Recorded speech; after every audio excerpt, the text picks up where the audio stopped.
Hey, what's up? This is Dillio, representing DillioT2K.com. And in this video, I'm going to be talking about my experience that I had at the Cymatics networking event that took place this past Saturday. And I'm just going to share my thoughts about my experience, the producers I met, and the people I met, and just the overall experience. And then I'm going to talk about probably the direction I want to go with the YouTube channel and just share my thoughts on that. So let's go right into it. Now, Cymatics, I try to categorize them into one thing, and it seems like they are a bunch of things. But one thing I have learned from their website is that they do sell samples, like yours truly, DillioT2K.com. And but they throw an event, and it was kind of like this network mixer. It was really cool. They had some free food there, some free drinks, and if you wanted to buy a drink, you could. It took place at Monday Night Garage, and actually it was a pretty cool event.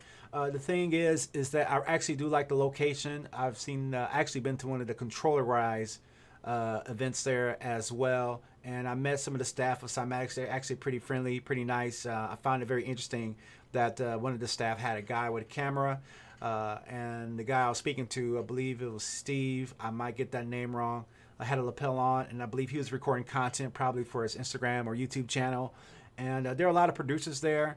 And so I just kind of did some networking, and I talked, and it's cool things. They gave us like free stuff, like they gave us this free card that has a symbol on it, and I guess it has a link to their website. And I was talking to the producers, and a lot of producers are at different stages. And sometimes I'm like, okay, am I doing enough? And I'm doing enough. And then I talk to producers. I'm like, wow, I'm actually doing more than you are. Or I talked to another producer who might have had more professional placements. I'm like, wow, you've had more placements than I have. And I think the thing to take home from that is that a lot of producers are in different things. And I'm kind of puzzled because I don't know if producers are selling beats online or are they trying to get placements. And, when I say, hey, you trying to sell beats online? What are you doing? Because that's kind of like what I'm kind of adding to my repertoire of things that I do. And a lot were. Some weren't. Some considering doing it. Some kind of scared to do it. I was like, hey, do you have a website? No, I don't got a website. A lot of people got business cards, which is funny because I didn't have a business card, but I definitely had a website that I could direct them to. And it was a lot of people just networking at different stages. And I was kind of surprised that a lot of producers didn't have a blog set up or a website. I guess because the information is so out there on how to market yourself. I didn't see a lot of producers have that. Not that they have to have that. But sometimes I think that even if you go to a producer battle, I was talking to another producer, accomplished producer, and he says he likes to go to battles to just kind of gauge what the underground scene is doing and kind of gauge where he's at as far as production style and quality. And I get that. And I think that the event kind of turned into a situation where I could kind of gauge where I'm at. And I'm calling myself out in that situation. I think a lot of us in there are still trying to figure things out and figure out our own path. I like to talk about YouTubers because I watch a lot of them, and they can only lay out what their path is. They can't really lay out what is your path. They can kind of tell you what worked for them. They can tell you about their struggles, and I hate it, but I think the reality is that between this person telling you how they were successful in your life, there's a space and gap in there that can never be closed. I did this A, B, and C, D, and you can do A, B, and C, D and still not get the same results as a successful person. And that's real life. And, it just kind of goes to show you that you have value because your path is your path, and I'm still on my way determining my path. And, at the end of the night, back to the event, but at the end of the night, there was actually a raffle draw where they picked names and they actually were giving away the launch pad. Now I can do some videos on that, maybe some tutorials on that. And then they gave away some Yamaha 5 monitors, those 5-inch monitors, those with the white cones. Somebody won that. I was like, man, that's what I wanted to win. And someone else won a mini MPK controller, and it was really cool. It was a cool vibe, no pressure. Actually, shout out to Kato. The producer actually came to the event, and I picked his brain for a little bit. He also had a camera guy following him around with lapel. I was like, man, I might need to have me a camera guy following around me a lapel so I can upload sound bites on Instagram, because if you're kind of studying what's going on around the internet, and you kind of hear about Gary Vee talking about content and all that stuff, there's always a vibe of creating content. So I ran 2 guys with 2 cameras, with a camera guy shooting them and then with a microphone, getting the audio in, and I'm probably going to chop it up for YouTube videos and probably put a bunch of YouTube clips on there, which is pretty cool. So overall, it was a nice event. There wasn't too much to organize outside looking in, and everybody had a good time. And what was funny is that someone broke out a Switch.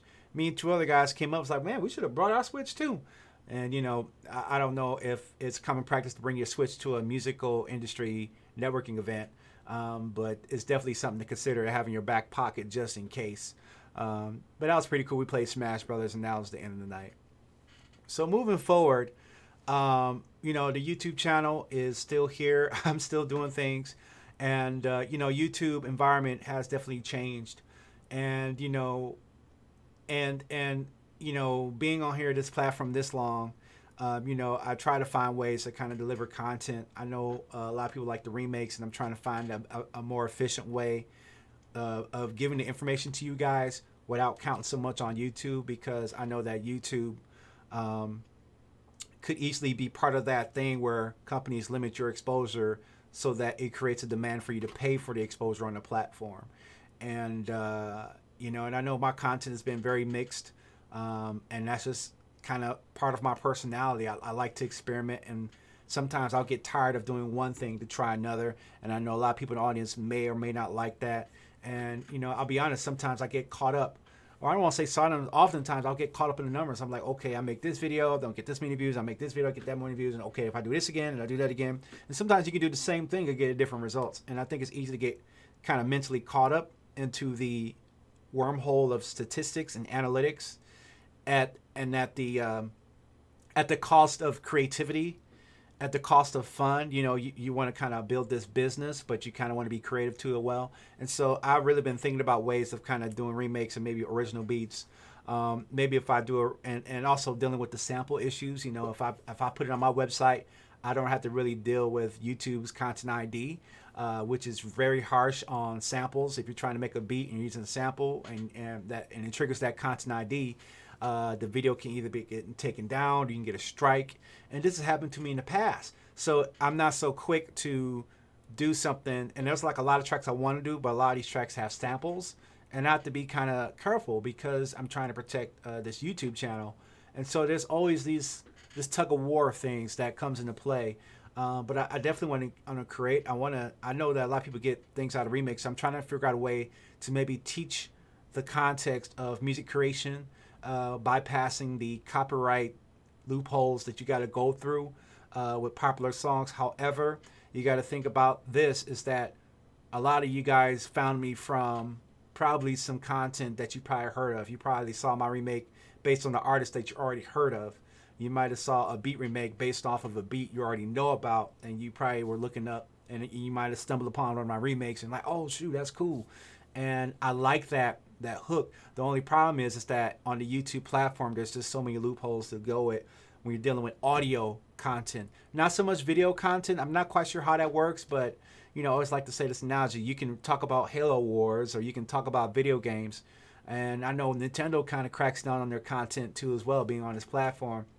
But if I were to give you a kind of a photo, like back in 2009, 2008, YouTube wasn't so caught up in the investors and in the and I think the further you go back in time, the beginning of YouTube is more focused on the creators like myself. And when you come today, it's more focused on the corporate interests, the stocks, and more the business. And I get that. Unfortunately, that does sacrifice the creator, and so you kind of have to re-strategize. So I'm trying to put more content on my website as far as blog posts, and you're welcome to come take a look at it. I got some articles on there. The last article I'm going to write on there probably tonight is how to win at a beat battle every time. Just some strategies and some techniques that you can apply to make sure you make the most of that time that you spend there at that event.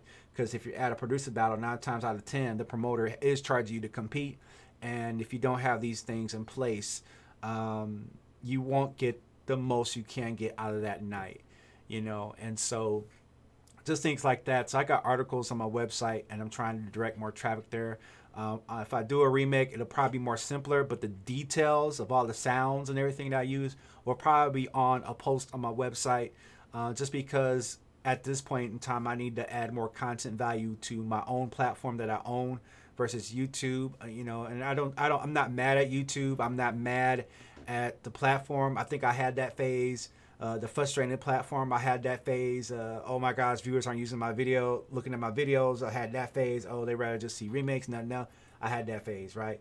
And so now I'm trying to adapt, and I'm trying to adapt to the new culture and to the new dynamics that are placed here on YouTube for creators like myself. You know, I'm not over 100,000 subscribers, so since I'm not over 100,000 subscribers, I may not have the clout that someone else may have, or because my content is so mixed, I may not get as much views with less subscribers as someone else. So what I'm trying to do is adapt. So I definitely want to document the process and share it with those who are actually interested in my process, which is the audience I would rather build and go from there. And then when I do remakes and other tutorials, I'm going to keep doing that. But the nitty gritty stuff that really matters is probably going to be curated onto my website, because it's been a platform that I neglected for a long time. I just kind of made it like a storefront, and that's it. And there's no tips, there's no contextual value, and that's something I kind of lost along the way. And it's easy to kind of lose track of some things that you think could be benefit to other people because you're doing so many different things. And it's like, wait a minute, let me pull this back. Let me get back to creating value on my website and not be so neglectful of that, and just kind of do everything on YouTube and just kind of let the website be the back end. So if there's any things you guys want to see on my website, let me know. I actually uploaded a rare track. I don't know if you guys remember the Love Me Sexy beat that I did. You probably might not know this, but if you've been all around my channel for a long time, I did this back in 2009. This was some content that was banned off of YouTube. Actually, I have a lot of content that was banned off of YouTube, and I'm like, wow, I still have it on my hard drives. Why don't I just upload it to my website so people can enjoy it there and not worry about such the content ID and DRM stuff, you know, and kind of take a less of my dependency, reduce my dependency to build off of this website and move it towards my own website. So that's the direction I'm going in, you know, and it's just what the culture is now. That's what the situation is now, you know, and I'm just adapting. So you might see me throw up a beat video. You might see me throw up a vlog like this. You might see me do a beat making video. Right now I'm in the middle of a 30-day beat challenge. So I'm just kind of focused on that. And then I'm going to try to get to more music creation stuff and talk boxing and all other stuff once I finish this challenge. So that's a little bit of what's going on. If you got any questions or comments, feel free to leave them in the comment section below. And make sure you head over to DillioT2K.com and check out some articles there. Let me know what you think about them, or also comment in the section. What would you like to see me do or have, or what kind of video content you want me to produce that you're probably confident that YouTube won't allow me to do? And don't get silly with that. But you know, share with me your input. It's getting late. I almost shut it down, but thank you guys for watching this video, and I'll see y'all later. All right, peace out.